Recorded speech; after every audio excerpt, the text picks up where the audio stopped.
Aussi, le diabète, par rapport au diabète, bien que c'est contre-indiqué de faire le ramadan pendant le diabète, il s'avère que beaucoup de diabétiques de type 1 et de type 2 font quand même le ramadan. J'aimerais expliquer qu'est-ce qui se passe au niveau de la glycémie pendant le ramadan. Ouais. Donc, vu que les processus pendant le jeûne sec se passent d'une façon beaucoup plus rapide, 2-3 fois plus rapide que pendant le jeûne à l'eau, avec de l'eau, le glucose disparaît déjà dans la première partie de la journée. Ouais. Environ 10-12 heures, il me semble.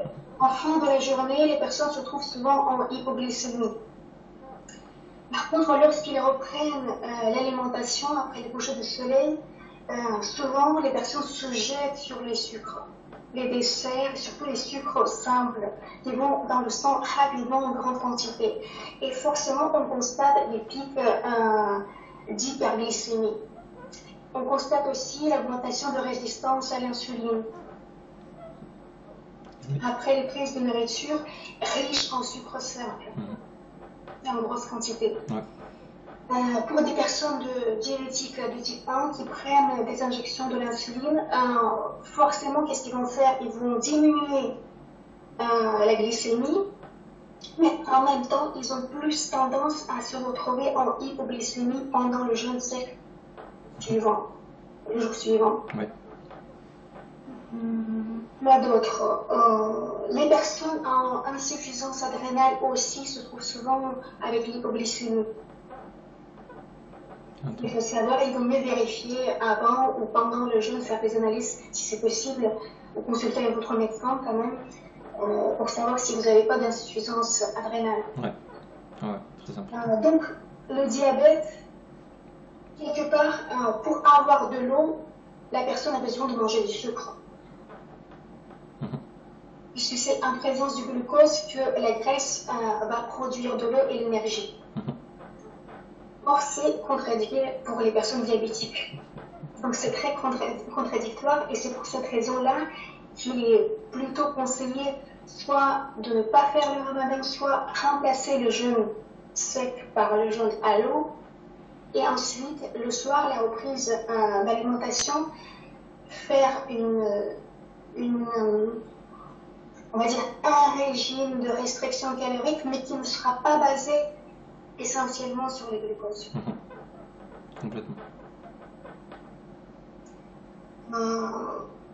Autre chose, la grossesse. Et oui.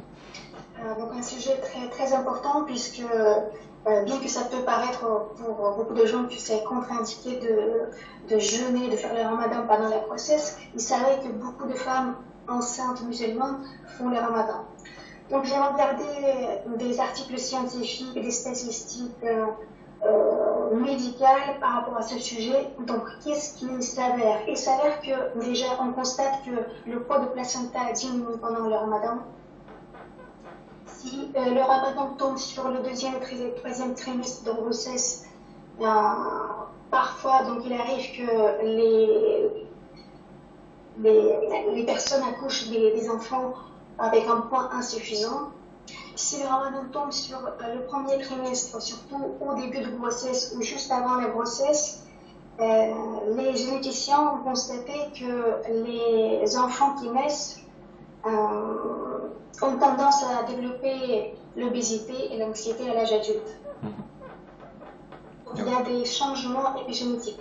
En outre, il faut bien comprendre que le jeûne en soi, surtout le jeûne sec, c'est un stress pour l'organisme. L'organisme, il considère que c'est la famine, c'est le danger, c'est la fin du monde, la guerre, donc on va mourir. Donc ils mettent en place le mécanisme archaïque de survie. Donc la survie, c'est toujours plus important que la vie de l'enfant. La survie de la mère est plus importante pour l'organisme que la vie de l'enfant. Donc le peu de ressources qu'il a, il va les utiliser pour la survie de la mère. Et non pour l'enfant. En outre, pendant le jeûne et pendant la restriction calorique qui suit, à la rupture du jeûne, donc qu'est-ce qu'on constate? On constate que les gènes qui sont responsables pour la division cellulaire sont plutôt inhibés.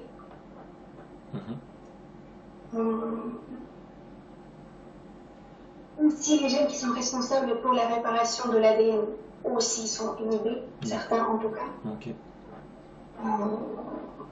Notamment, on a trouvé que le sirtuine 1 est inhibé pendant la grossesse, pendant le ramadan, je veux dire. Or, l'enfant, il en a besoin. Qu'est-ce qu'on constate d'autre? Donc, forcément, le glucose diminue. Et le glucose, c'est la source d'énergie principale pour la division cellulaire, pour justement créer l'embryon, faire construire cet enfant. Les hormones de croissance diminuent pendant le jeûne et pendant la restriction calorique. Ce qui fait que, et en plus les hormones, bien que le cholestérol peut augmenter vu que l'organisme mange sa propre graisse, pendant le jeûne, pendant la restriction calorique qui suit, le cholestérol diminue. Si le cholestérol diminue, les hormones diminuent aussi. L'estrogène, le progestérone diminue, ce qui fait que sans ces hormones, il est difficile de garder l'enfant dans l'utérus, tout simplement. Par contre, le cortisol augmente, l'hormone de stress augmente. Donc, sans glucose suffisant, sans hormones de croissance, sans division cellulaire, tout simplement, on risque d'avoir un retard dans le développement de l'enfant. Voire peut-être des malformations. Oui, voilà. En plus, comme Thomas tu l'as dit, pendant le jeûne, surtout sec, donc vu qu'on transforme beaucoup de graisse, les toxines qui étaient stockées dans les graisses se libèrent. Et du coup, non seulement le corps, mais aussi l'enfant se trouve exposé à ces toxines à ce moment-là. Complètement. Donc pour ma part, je déconseille fortement de faire le ramadan pendant la grossesse.